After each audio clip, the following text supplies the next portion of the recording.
What's up, everybody? This is Dr. Zeb, your everyday life coach, and I provide you with practical tools for everyday living so you can transform tomorrow today. Listen, it's almost done. We're day 27 of this 28-day self-concept challenge, and man, we are on the last virtue of the challenge, and it's a very important one. And I told you earlier when I numbered these virtues in the challenge, I tried to do it, from a perspective of what I thought was most important to me. You may have gone through this exercise, and other virtues, some of these virtues may be more important to you than they were to me in terms of how you order and rank them, and that's totally okay. There's no rule or set rule there. But I did this according to what I needed in my life at the time, and so this last one is important. Though it's last, it's incredibly important. But before we get into that, I want you to like this video. I want you to share this video. I want you to tag someone, tell them to tune in and check out this challenge. Subscribe to our channel. Every time you like the video, it increases the chances that more people will see the content. And that's the goal. We just want to impact as many people as we can. All right, so like the video, subscribe to our channel. Now, the last trait, consistent. Consistent. When you define the word consistent, I want you to think about what it really means for you to live a consistent life, for people to perceive you as being consistent, for you to actually be consistent, which to me is the most important thing. When I think about consistency, it's one thing for others to say that I'm consistent. It's another thing for me to be consistent with myself and know I'm consistent. And I've discovered that a lot of people struggle with being consistent with others because they frankly just aren't consistent with themselves. They're not consistent with how they treat themselves. They're not consistent with how they love themselves. They're not consistent with the grace they extend to themselves. They're not consistent with how they see themselves. They're not consistent with how they handle themselves when they fail. They're not consistent with, how they handle themselves when things don't go well. Consistency with others really starts with consistency with us. And I want to grow to a place where I am the same person in all matters at all times.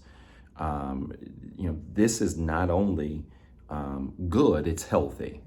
And I get it. We are living in a culture now, unfortunately, where people tag consistency as boring. And you see this a lot in relationship dynamics where people, say, hey, I want somebody who's unpredictable. And I get it in a sense, right? You want somebody, unpredictable is probably the wrong term. You want someone who's spontaneous. You want someone who might be quick on their feet, quick to be interested, to try different things, do different things, right?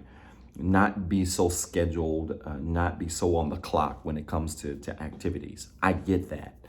But you don't want somebody who's inconsistent. You don't want someone who is not predictable.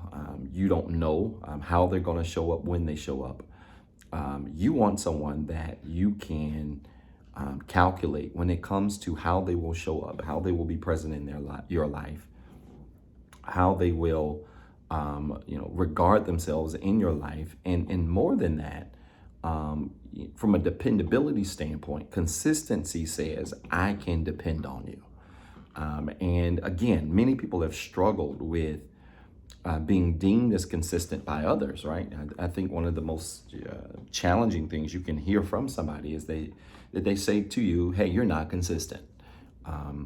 But again, I believe people struggle with consistency with others because they struggle to be consistent with themselves. And the only real way you can build consistency or dependability, frankly, is through discipline, determination, right? There are going to come times in your life where you may even be working on projects, assignments. You may be starting a business, and there will be days. I know right now I'm working 80 to 90-hour weeks consistently.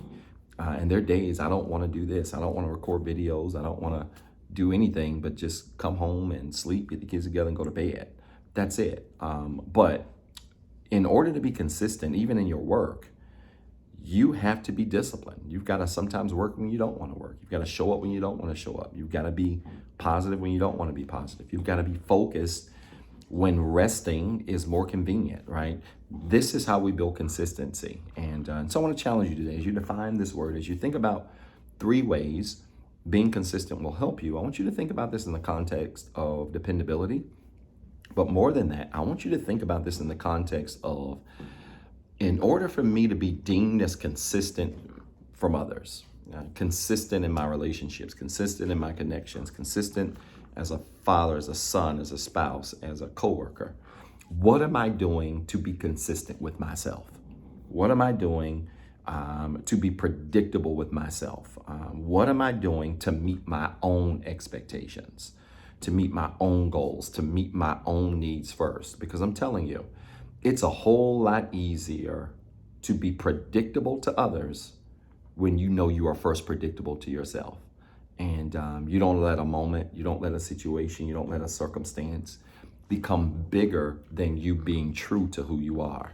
When you grow to that place, then you're truly at a place where you can say, not only am I consistent, but then people will value being connected to you because they know that every time they experience you in their lives, they know exactly what they're getting. They know how they're getting it. There are no surprises, and that grows a greater level of appreciation for you. You got two jobs. One, I want you to be better today than what you were yesterday. And two, don't forget what I told you. Now go after it.